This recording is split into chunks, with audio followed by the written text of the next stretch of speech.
This is Scott Richmond. And Arnie Sherman. You're listening to What Do You Know on Newstalk KGVO, AM 1290 and 98.3 FM. Arnie Sherman, a good Sunday morning to you. Scott, how are you doing? Arnie, we're getting into winter months here. It's a little colder. I will tell you this. I'm starting to move a little slower, but ski season has just started, so I'm ready to get back up. You're going to exactly very much look forward to that. You know, I was thinking, and I mentioned this to you before, but we're now in our 10th year, if you can believe that. We've started 3 months ago, our 10th year. We've had lots of amazing guests and very interesting storylines, and you know, I'm still pumped to continue to press on and find those people that that resonate with our listeners, and that you and I enjoy getting to know better and finding out about their lives and their histories. And we have one of those today, to sort of launch this next phase. Terri Finnell, who started multiple businesses. She's currently involved in Busy Bee Cleaning Service and Whisper Creek Log Homes down in Hamilton. Plus, she has other business interests and activities. She's just like a dynamo, a business dynamo. And I'm anxious to find out about her background and what makes her get up every morning with a smile on her face and go to work. Agreed. And Arnie, you've seen a lot of business people. You've heard a lot of business pitches, a lot of, people at different stages of either starting a business, running a business, or shutting down a business. So your experience here is going to be really interesting with this conversation with Terri. Yeah. And, as you know, most of them aren't successful. They try to start businesses and they find out going to work for somebody else. In Terri's case, it appears, and we'll find out more, she's been successful at launching new businesses and keeps launching them. So that's pretty impressive. I know Terri. I've worked with Terri now for a little over a year, and I will say this: she's quite impressive. And to your point, the energy level is critical, and it's infectious. So it'll be a good conversation. Yep, looking forward to it. Okay, when we come back, our guest is Terri Finnell, Busy Bee Cleaning, as well as Whisper Creek Log Homes. Back after these words. Arnie Sherman, we are back with our guest, Terri Finnell, who's the owner of Busy Bee Cleaning here. Hi. Terri, welcome to the show. How are you doing this weekend? I'm great. Thanks so much for having me. Well, we want to have a conversation with you about chasing your dreams and your serial entrepreneurship and the activities and businesses you're involved in. But first, I think we want to know, who is Terri Finnell? Tell us the story. Give us the backstory. I am actually one of the proud. I am a fifth generation Montanan. My grandmother was born on the North Shore of Flathead Lake. I graduated from Hellgate right there in Missoula. Graduated high school, traveled the country, was a traveling nanny, got to meet people from all different walks of life, learn about different cultures, and then came home at 27 and said, hey, what am I going to do with my life? And went back to school, got a degree at the University of Montana, and started my businesses, building my empire, and have never looked back. So you're born and reared Montanan with a long history, a family history here. Yes, sir. Came back. Why'd you come back?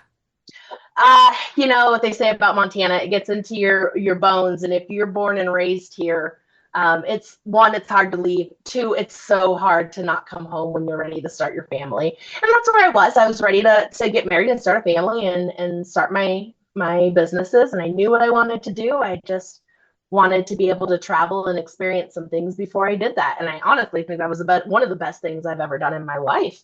Where did you travel, by the way? Where did your travels take you? Yeah, so I have been to every state except for Hawaii and Alaska. And Maine, so 3. And if I had to choose between the 3, I would choose Maine before I go to the other 2. I spent a lot of time in Florida. I lived in Texas. I lived in Reno, Nevada. I was very good with children and childcare and had been raised in a very large family. My mom is the second youngest of 12. I have 64 cousins. Wow. When my grandmother passed away, there was 64 grandkids, 22 great-grandchildren, and 5 great-great-grandchildren. So there's a mess of us. How do you remember all their names? It's just like remembering every dog you ever had. You love them, you remember. I can't remember 64 things, let alone individual people that you related to. That's amazing. That's amazing. We're very, very, very large family. And funny enough, all very, very close. We spend a lot of holidays together, and so a lot of family support and cheerleading going on in my life. That definitely helps. Do you have an agreement that you don't buy everybody gifts for everything, because you could be spending every single day of your life with birthday gifts, anniversary gifts, holiday gifts? Yep. We were really raised that family time is more important than anything physical or that you can touch, right? And so it was ingrained into us at a very young age that we took care of each other, that we loved each other, and that we supported each other. That was what was most important. And so when holidays came around, Christmas, for example, instead of everybody buying gifts, everybody just gets together and we have a bunch of food and we play cards and we play board games and really just keep that old family traditions kind of alive. When you traveled, did you travel outside the United States as well, or was it mostly domestically? Most of it's domestic, but I have been to a few other places, not off the continent, but Canada, Mexico, those kinds of things. But it really did and has impacted my life in a huge way, being able to see how different people in different areas operate, being a kid from Montana. Right, and what you found out, I'm sure, which Scott and I know, is the United States is very regional in many ways. Different regions of the United States are like different countries. Oh my gosh, absolutely. And even as an adult and as somebody in the business world, speaking to other business owners, small, medium, and even huge corporate business owners in different areas, talking to them about what do they use, how do they use it, what is their market like, you just learn so much. Yep, that's really true. So you came back and went to the University of Montana. I did. Mm-hmm. And you got a degree in business, and you had a focus on marketing and sales, and what did that add to the experience? Because you were, am I right? You were a little bit older student when you went back to school? Yeah. So I was 27 when I went back to college. So I was much younger than my classmates, most of them. I found that I was way more dedicated than a lot of the younger students. I was part of Phi Theta Kappa, Honor Society, super involved in the college. I loved that. And again, having that older mentality allowed me to connect actually with my professors on a different level than some of my classmates. And I feel like I got a lot more out of the college experience than I would have if I was younger, to be completely honest. Yeah. I was going to say some of the best interns we've ever had have been the older students, because they take it seriously. Yeah. And there's definitely younger students that have the right mindset and they're ready for that. For me personally, I believe traveling and getting to see and do all the crazy and fun things that I got to do before I went to college was hugely helpful. Now, is that right for everybody? Probably not. But for me, that was definitely the right decision. Was there a professor that you resonated with, that you saw as a mentor, that really kind of helped shape what you were thinking, or did you just glean things from everybody? Oh my gosh. So the one a group of classes that I was terrified to take was accounting with Tim Olson. Do you know Mr. Olson? Oh, yes. Tim turned into my favorite professor very quick. He realized that I was there to learn. And if I had a question, he made it very easy to ask without feeling like I was disrupting the class or feeling like I wasn't understanding something. He was very encouraging, was always like, you got this, you got this, you got this. I will never forget my first final was in accounting. Very, very first final. Mind you, I've never been in college before. First semester, first final.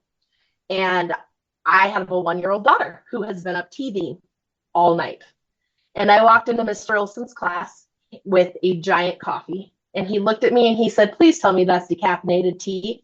And I said, no, I have a 1-year-old. I've been up all night. And he goes, oh my gosh. He's like, are you ready? I said, yeah, I'm ready. I got this. I got this. And he goes, you got this. I aced that. And then I slept for 2 days.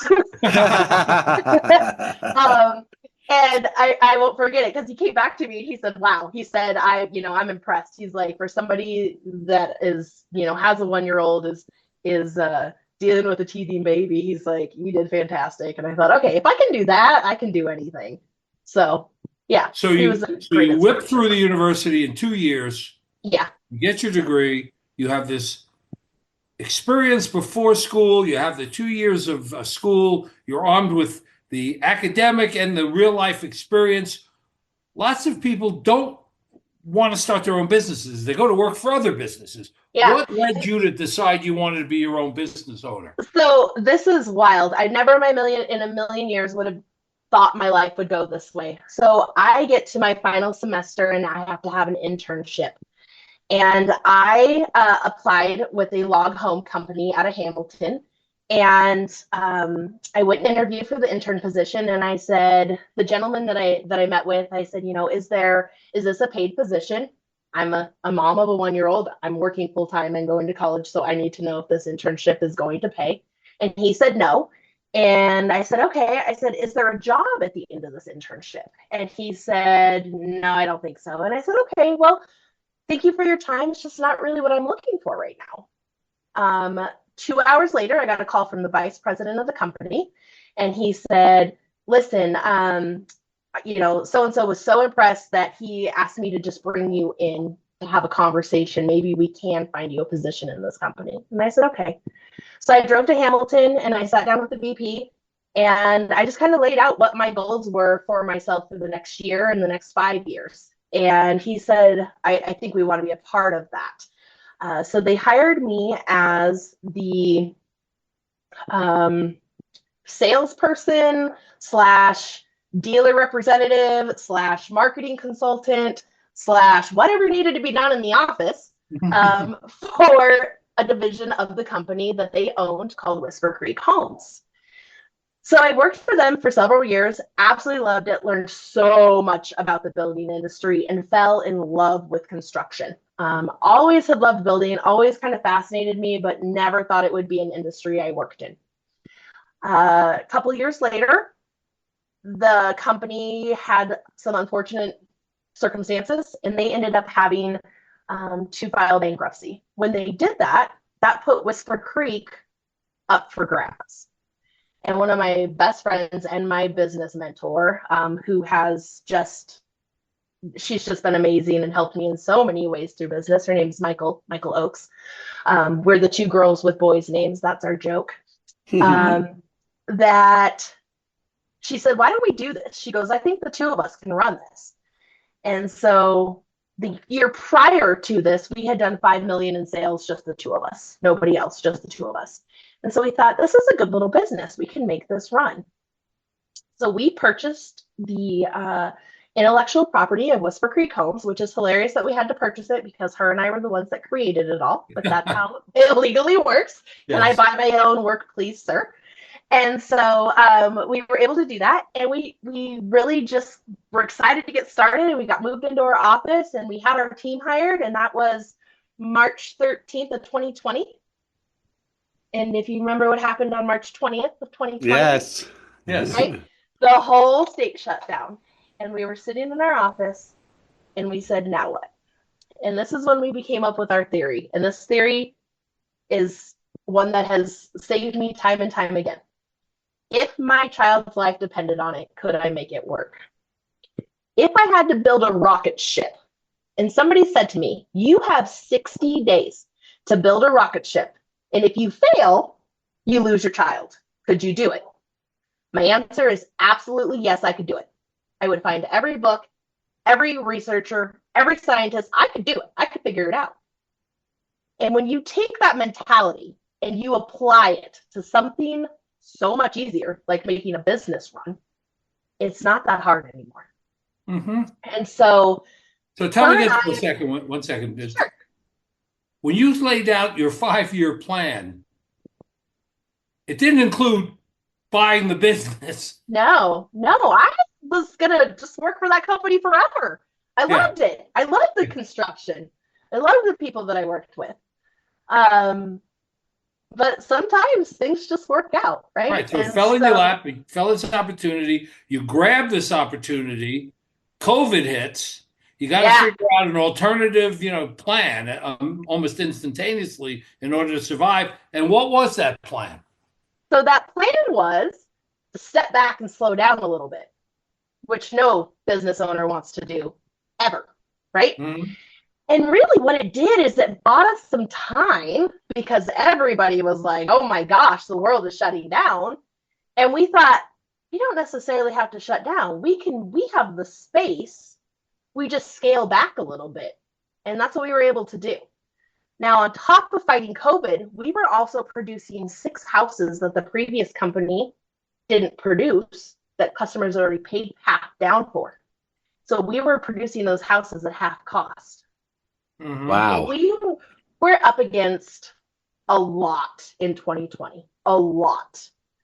Um, and we, by slowing down, scaling back, and having, this is the key, phenomenal communication with everybody involved, our clientele, our employees, our marketing department, and being very crystal clear on what our plans were. This is plan A, this is plan B, this is C, D, E, and F. We have every possible scenario covered. And believe me, we enacted some of that plan F because that's what you do in business. You sometimes have to adjust on the fly and just go. I Um, thought you were going to tell me you got each one of your 64 cousins to buy a house. which But Terry, so much easier. back to the, but Terry, back to the thought about could you build a rocket ship in 60 Yeah, days and keep your, to keep your child alive. sure. Um, I think it's interesting because because you were doing childcare and you were doing all of that and you were already prepared. Yeah. When faced with these immense challenges, if you take it from that perspective, you know that everything's possible. Yeah. Everything's possible and nothing, you really got to screw up for something bad to happen. So, Well, and you talk know about what? that. So a lot of people accept failure, right? And so my theory is we didn't fail. We just got to reorganize. Right. Just reorganize. Just shift the way you're looking at it. I bet you I've thrown 150 different ideas at a wall and had one stick. That's okay. So 149 were failures? Nope, 149 just weren't the right one. Right. And so it's all, I really think it's about the way you frame things and how you look at it. And when you take something, a monstrosity like building a rocket ship, and you compare that to making sure your cash flow is on point so that you can buy the new piece of equipment you want, man, buying a piece of equipment is a whole lot easier than building a rocket ship. I can Sure. definitely do this. Mhm. And so a lot of people get overwhelmed in those little details that it brings them down and they just say, I fail. 90% of new businesses fail. You don't have to fail. Just revamp, turn around, and find another direction to go. So what is Take us back to March though of 2020, like when you said slow down and give yourself the space you needed to make Yep. what was I mean, look, there was so much uncertainty, Arnie. We Yeah. talk about this with a lot of our guests. Mhm. You say you have a confidence, you have a sense of purpose. It's as how I interpret how you speak about this. That Mhm. really probably was very reassuring to a lot of your employees, and your partner, but also your customers. Yeah. So that's where we just took the time and called every single client, every single one. Said, hey, as you know, we're in a fun times. So here's our plan. Obviously, things are going to get pushed back. Here's our goal. We're going to have to scale back production because we need to separate everybody. Um, but you're still going to get your home. We're still probably going to beat your builder. These are our goals. And if anything changes on our end, you're going to know immediately. That communication and that direct communication goes for miles. Right. Yeah. Right. It surely does. And I'm not going to so lie, the first 2 hours, the state shut down. We sat there and looked at each other like, what are we going to do? Right. I'm sitting on my desk, not at my desk, on my desk, She was sitting in her chair at her desk across the office from me. We had a giant whiteboard in front of us, and we just both started writing down as many ideas as we could. By the end of the night, it was probably around midnight, we had a plan, and we knew what the steps to that plan was. We had played devil's advocate. What if this client gets mad? What if this person says this? What if we can't get lumber from our supplier? Where else can we get it? What if this manufacturer shuts down? Where do we go to next? When I say we played devil's advocate and we worked out every scenario that could possibly go wrong so that we had an answer when it was asked. That was Plus, you were in a situation where you were taking over an existing company and you had worked there, and you probably had your own ideas about what the company needed to do to change under your leadership. Correct. And then you got to figure out how to integrate that. So let me separate that out for just a second and talk about what is the company now that's different from the company before you took it over. So the biggest thing is that we have an incredibly amazing, dedicated network of dealerships across the United States and Canada.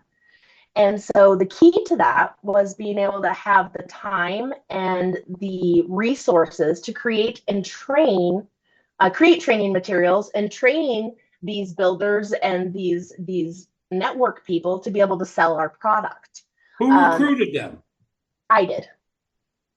You went out and recruited people in Alaska and Canada and all over the place? Yes, sir. What was your pitch? What was your pitch to them? So for the building industry, for Whisper Creek, it's really easy. First of all, I believe in the products that we have. I understand the concept, not just what we do, but start to finish. One of the first things I did when we started that company is I actually went and worked in the framing shop for a week. I learned how to frame walls. I went and worked in the state and chink shop for 3 weeks. Turns out I am awful at chinking walls. That'll never be my job. But I learned how to do it because it was important for 2 reasons. One, I went to job sites and I watched them build and I learned. That way, when somebody comes to me, whether it's a client, a builder, or an employee who says, I don't understand this, or this is hard, or this needs improved, I actually have firsthand knowledge to say, you know what, I can see where that might be difficult. How can we improve that? Or maybe if you look at it this direction, maybe it's not as difficult as you think it is, right? So it gave me that insight for clients, builders, and employees of what that is. So I'm not just a department head that pretends like I know what I'm talking about. Can you talk a little bit about your partner and when you were going through that process, what makes that your partner? And I don't know her name. Michael. At okay. Whisper Creek, it's Michael. Yeah. Okay. And what did Michael bring to the table that complemented your skill set, and how do you work together? That woman is so incredibly smart. It is unreal. So she has a background in creative finance. She is one of the top SEO marketers in the company, here in the country. She also has a paralegal degree. She has done property management. She has been in construction. She is a jack of all trades and absolutely a serial learner. That's what we'll call her. I can't tell you, every week I talk to her, she goes, oh my gosh, I just listened to this podcast and I learned this. Or did you know? Or did you know? And so she's constantly expanding her knowledge. She's such an amazing asset as well as a great friend, but she doesn't say things without knowing what she's talking about. And if she doesn't know, she's the first person to say, let me check into that and I'll get back to you. And I think that is what makes us work so well together. And your skill set is more along the lines of creating ideas, to talk a little bit about what your strengths are. So I am a huge people person. I am very good at managing people. I am very good at social media marketing and analysis. I really like to do recruitment, something that I'm very good at. HR, which I never thought I would do HR. Love HR, do it all the time. So we just have very different skill sets, but more than that, we have respect for each other's skill sets. Sure. And that is what makes us such a dynamic duo. And who is your business mentor? Because you had mentioned it at the outset. Who was the Yeah, it's definitely Michael. It's Michael. She has taught Got me it. more than I could ever imagine. Um, yeah, she's just brilliant. So there are 500 log home companies in the United States. There's more than that, but yeah. Well, that's a good number. That's an overall Yeah. number. What differentiates you? Let's talk about a customer facing. Yeah. Why would somebody buy a log home from you as opposed to the other 500 plus? You're really asking me to pull out my sales arsenal here. It's been a hot minute. Well, But that's good. You might dust it off a little. Let me hear a little bit. So basically, long story short, we're not a log home company. We are a panelized building system. So what that means is it's a 2x6 frame, OSB, house wrap, windows are installed, and your siding is applied. So if it's a half log siding, and we have multiple kinds of siding, then it looks like a full log home when it's finished. Now, the benefit to doing a panelized log versus a stacked log is that when you do stacked log homes, they are beautiful, but they shrink, they twist, and then you get air infiltration and you get bug infiltration. And then you have higher heating and cooling costs, right? So that's huge. Also, a lot of your log home companies come as a log kit. So your logs come, so most of them are pre-cut. And your builder is just kind of gets like a, hey, go do the engineering, go do the design. Here's the logs for the outside of the home, and you figure out the rest. At Whisper Creek, we actually work with our client from beginning to end. So we help them design their home. We do the engineering for their build site. So I get your latitude, your longitude, your snow load, your wind shear, your seismic, all of those things. And we have an engineer that's licensed in 48 states. So we have one amazing man who does all the engineering for every single state that we sell into. And then we have an additional engineer for Canada because Canada is a whole nother ballgame. So we're supplying the engineered plans, the foundation plans, the shell of the home, the roof is pre-cut, the full home is designed, and your builder just puts it together and then finishes the inside. So we're talking about a 1,700 square foot home pulling up on a semi, walls standing vertically, and it's dried in, weather tight in 5 days. Wow. That's amazing. So And how much can a home cost?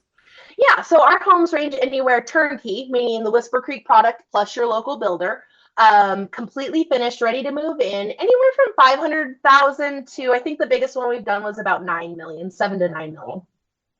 Wow. That is sophisticated. Those are two way different, levels. So first time home buyers.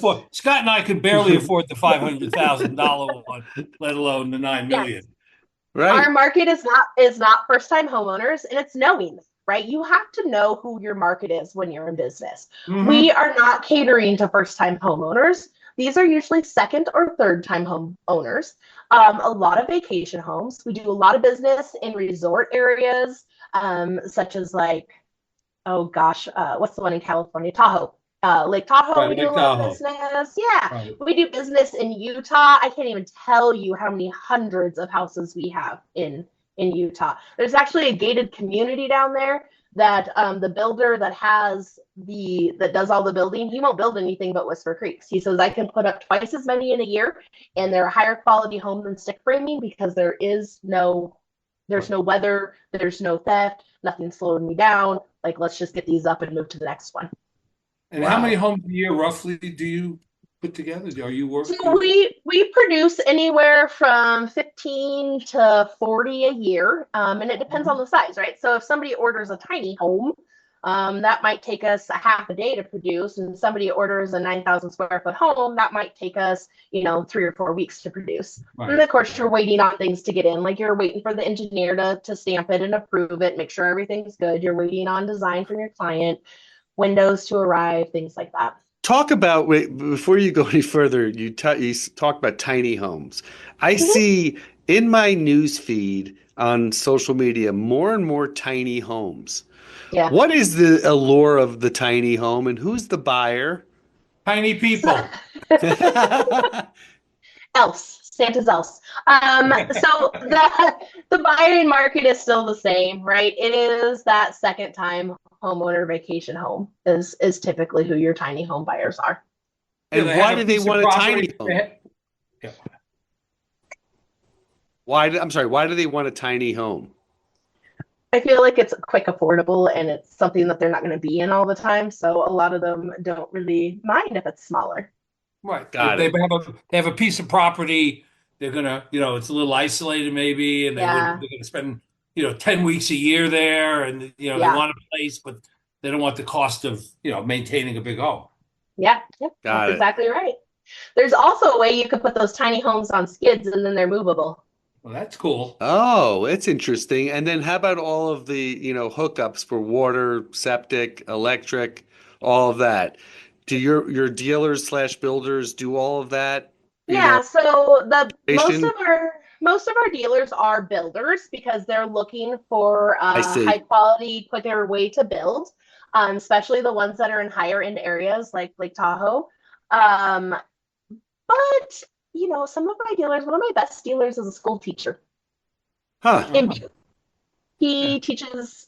He's retired school teacher now, but he also coaches girls volleyball. He has real estate. He knows everybody in the valley, both directions. He's not a builder, but he has a builder that he consistently works with. So it's really easy for his clients to just Yeah. have a builder, and it's all a one-stop shop for him. Scott, I was thinking of the movie The Jerk when Steve Martin leaves and said, "I'm just going to take this lamp." I'm listening to Terry and I hear somebody saying, "I'm leaving and I'm just going to take this house, put it on the Right. skids, and just take it." Yeah, yep, yep. Yeah, So, Sometimes it's that easy. let's do so a quick this would ID. be Let's do enough. a quick ID, Arnie. Our guest is Sure. Terri Finnell. She's the owner of Busy Bee and Whisper Creek. Whisper Oh my Creek. God. Okay. So that's what I was going to get to. So for most people, this is enough, but not for you, obviously. Yeah. So tell us about Busy Bee Cleaning Service and why did you decide to start another business while you got all the work associated with this one? So my best friend since the sixth grade came to me and said, I need your help. And I said, all right, what's up? She said, I can't work for anybody else. I need to make it to my kids' basketball games. I need to make it to football games.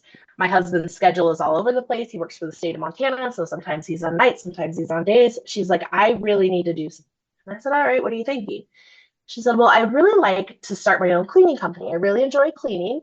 And I was thinking about it, but I don't know how to run the business side of things. And I thought, okay, so I'm still at Whisper Creek full time, and we started doing residential cleaning. And I was answering the phone, doing the scheduling, doing the billing. It takes me like 10 hours a week.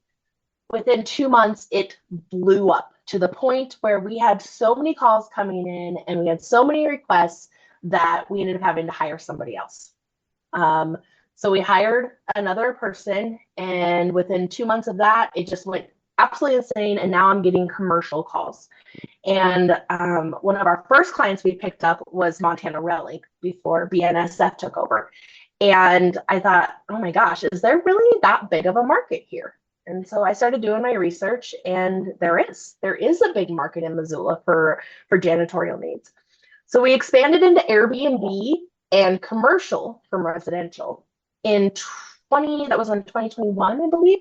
And then in 2023, we had grown so much that we were up to 6 employees and we needed to drop something. So we decided to drop residential. Residential is tough because people have things come up and then they need to cancel at the last second. And it's really hard when you have employees to reschedule an employee at the last second. They're depending on their hours, they're depending on their paycheck. And Right. so we ended up dropping residential and going to strictly Airbnb and commercial. Within 6 months, we had so many commercial accounts that we were hiring again, and our Airbnbs were starting to die off in the winter. And we thought, maybe this is the time. Maybe this is the time we move straight commercial. And honestly, this last year has just been a whirlwind. We decided that we were going to have a growth year. And what I mean by that is one of the big mistakes people make in business is uncontrolled growth. They try to take on as much business as quickly as they can, And what happens is you lose your quality control. And as soon as you lose your quality control, then you start losing clients. You start losing your employees' willingness to work and their pride in their work. And so I'm a firm believer in controlled growth. So we decided we were going to have a growth year, and we opened up marketing, and we started doing some advertising, as you guys know. And we've picked up 7 contracts this year and 6 new employees, and decreased our turnover rate by 50%. Oh. Because it's more steady and they can count on it, right? Yeah, absolutely. So every one of our employees has a set schedule. It does not change. If they ask for a day off, we do everything we can to get them that day off. We really, really try. In return, if something comes up, we ask that they help cover shifts, and it's really a give and take. Our employees are spoiled beyond belief, and I'm okay with it. My theory is I can spend $25,000 a year recruiting, hiring, and training, or I can spend $25,000 a year keeping amazing employees. And so I choose the latter. And what does that look like? That's smart. That is. And what it looks like is different to everybody, right? And so for me, what I have found works fairly well for me is it's the little things that people appreciate. Like, hey, you mentioned the other day that, your mom got taken into the hospital. She doing okay? Are you doing okay? Do you need anything? Be a human, not a boss. And be surprised how devoted, loyal, and how much pride people take in their work. Wow. Terri, are you a mentor to anyone? I'm not. I find that Arnie, I don't know about you, but I feel like would be an amazing mentor. If she had the time, because we know that Terri has other business ideas and interests beside these two. That's a good point. That Terri Finnell can have. And let me just jump right into that. What else is in the cauldron that you're stirring up that's going to be percolating out? Yeah. So I'm really excited. I'm expanding Busy Bees. So I actually live in Lincoln, and one of the reasons I'm able to live in Lincoln, it was part of my tenure plan, was that I knew I needed to build my businesses to be able to live in Lincoln and not work for anybody else. So part of my tenure plan was to build my businesses big enough that I could work from home. So I can do accounting. Thank you, Tim Olson. I can do marketing. I can do scheduling. I can do HR, all those things I can do behind the computer. And then thanks to technology, I'm able to make our companies completely paperless. So I do everything through the computer. Right now, as I talk to you, I actually have both of my major computer desktop monitors up, my laptop, and my phone. Like, I'm a tech nerd. So, but being able to live in Lincoln, I knew I had to do that, and that's what I did. And now that I'm here, now I have bigger dreams. I want to live Lincoln, but I also maybe want to have a house in Paris. I don't know. So I'm just going to keep working on building my empire. The next business is going to be in the property management industry, and I think it's going to be huge. And I'm piloting a new idea that's going to be tested, and then hopefully franchised. So franchising is something I've never done before, and I'm very excited to try my hand at it. Well, it seems like a good area to expand into. There are so many available properties around the country that are Airbnbs or empty, and people aren't sure about how to manage them, if they let people live in them part-time. And there's like 18 million homes in the United States that were bought by larger entities, and they're empty. Yeah, and absolutely. Put to use for lots of purposes. There's just so many things out there. And honestly, this is something that's been on my back burner for 4 years. So this isn't exactly a new idea. Right.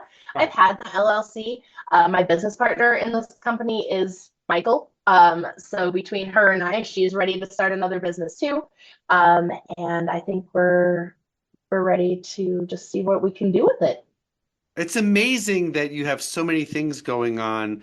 And how old is the 1-year-old now? 13. She turned 13 last week. There you go. So, and that's your greatest accomplishment, right? Absolutely.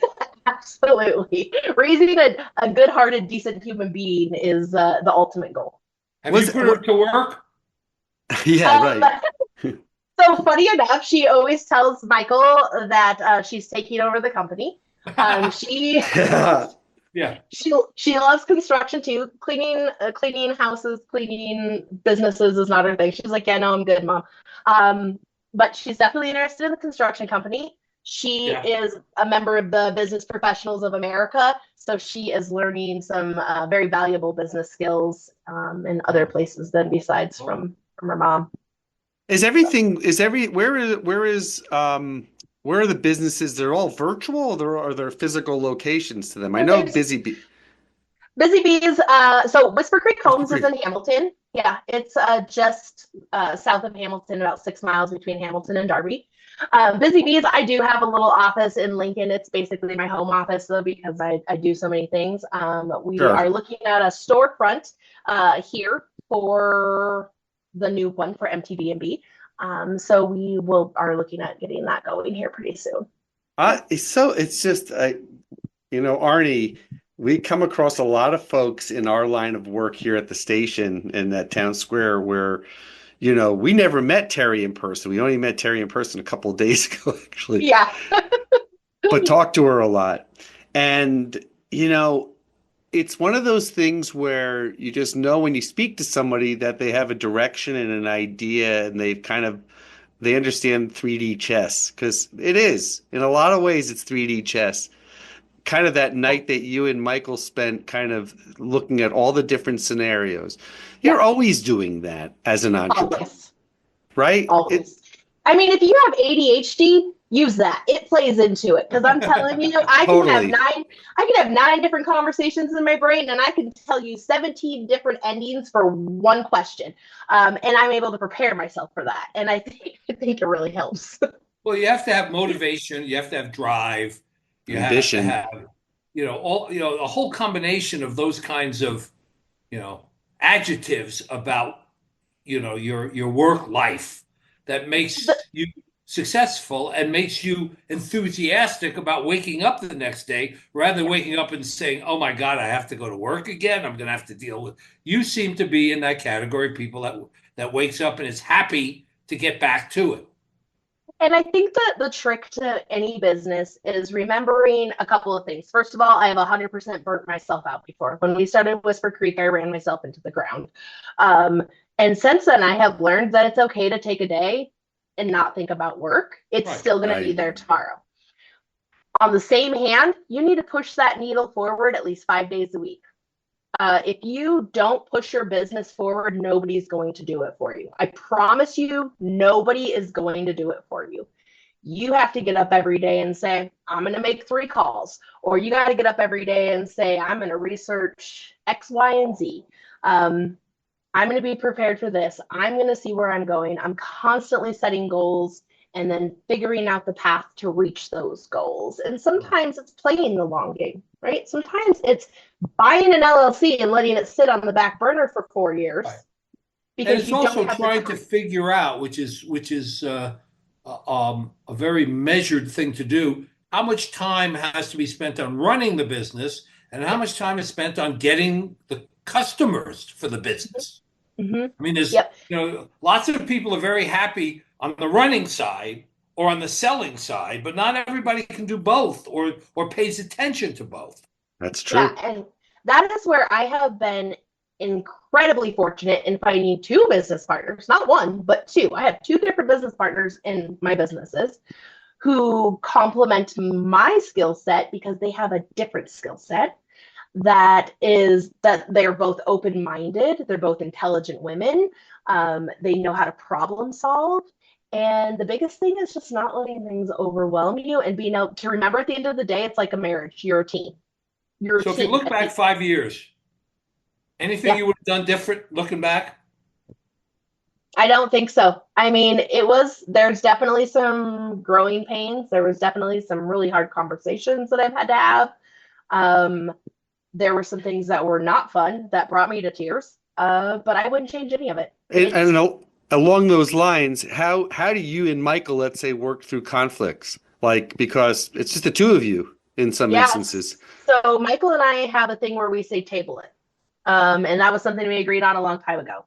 And so if either one of us says table it, that's the end of the conversation and we walk away.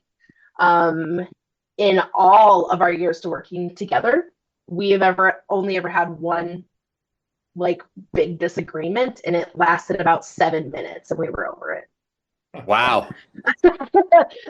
Bridget and I don't have disagreements very often, but her and I both have the same kind of concept where if we disagree on something, we say, instead of table it, we just say, let's revisit it tomorrow, and we'll just put it to the side and move on to the next thing. Do Bridget and Michael know each other? Yes, and they love each other. It's hilarious. They get along great. It's a big family. It is. So for our business listeners, the one question that needs to be asked, that hasn't been asked, is how did you finance all this? Oh boy. So with Whisper Creek, we had to purchase the intellectual property. Yeah. Yep. That was, I think we maxed out 3-4 credit cards between the two of us. We were able to pay those off within about 4 months, 5 months, but that meant no paychecks, nose to the grind. At one point I was still bartending and waitressing just so I had money coming in while I was building the business. You have to be willing to put almost everything first. And when I say almost everything, the only thing that will never come will never come after my business is my child. Right? Everything else though is negotiable. And that is the biggest thing. So yeah, I worked 30 some hours a week and at night, and worked 40 to 60 hours some weeks at Whisper Creek to get things moving. So yeah, but once you get things going, then you can use one business to finance another business, and that's when you start creating multiple revenues of income. Now, that being said, if you are somebody that likes red tape, there's lots of free money out there. You just have to be willing to do the paperwork and jump through the hoops. To get to it, right? Let's do this, Terri. Let's take a quick break. Our guest is Terri Finnell. She is the serial entrepreneur, and our guest. We will be back after these words. Arnie, we are back with our guest, Terri Finnell. So I'm sure you've piqued the interest of some of our listeners. So how do they get a hold of you for Busy Bee Cleaners and also for Whisper Creek? How do they reach out to you? Yeah. So Busy Bees, you can contact us through our website if you're looking for a commercial cleaner in Missoula, busybeesmt.com, super easy to remember, or info@busybeesmt.com is my email address. So feel free to send me an email or check out our website. Whisper Creek Homes has a huge web presence. We have a YouTube, and we have a website, whispercreekloghomes.com. You can also reach out to any of our dealers if you're not in the Montana or Missoula area. And you can find our interactive dealer map on our website there as well at whispercreekloghomes.com. Perfect. You know, it's been great talking with you. You're very inspirational. You're very energetic. You know, you make business sound easy, and we all know it's not. It's definitely not. we appreciate you taking the time from Lincoln, Montana, to spend some time with us. Thank you so much for having me, guys. It has been wonderful to sit down and talk about these experiences. I haven't done this in a while, so it's fun for me. Okay, well, you may have your fourth. She has a fourth business, and I've already thought of what it could be. She should be doing her own version of Terri Talks, not TED Talks, but Terri Talks. Terri Talks, yeah, I like that. I've already decided that I've got like maybe 20 years left in me, and my retirement job is going to be, I'm just going to go around and help people get their businesses set up. Like, they can hire me. I'll fly out to like Florida, Cancun, Maine, and just help you get your business set up, and then I'll. I think that there's a future in that. I guarantee it. Anyway, Terri, thank you so much. Yes, exactly. You've been a delightful guest. Thank you, Terri. Arnie, I'll see you next week. See you next week, Scott. Take care. Thank you for listening to What Do You Know? I can't wait for the next show, Scott. I'm excited too, Arnie. If you'd like to suggest a guest, send me an email at scottrichman@townsquaremedia.com. We'll see you next week. And thanks for listening to Newstalk KGVO.